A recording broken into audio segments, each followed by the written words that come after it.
Welcome to the Salmon Runs YouTube. Enjoy the video.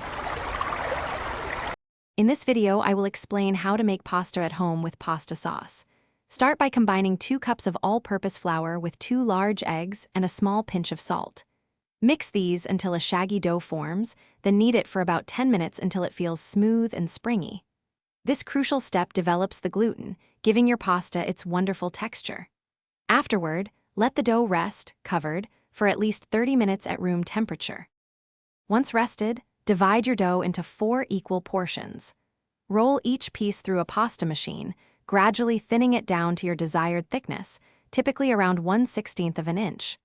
Alternatively, you can use a rolling pin.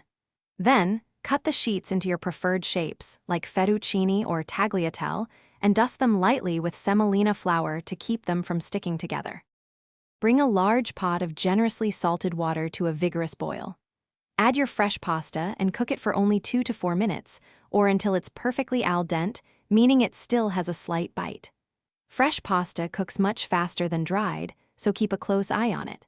Before draining, remember to reserve about 1/2 cup of the starchy pasta water. It's a secret ingredient for your sauce. While your pasta cooks, prepare a simple sauce.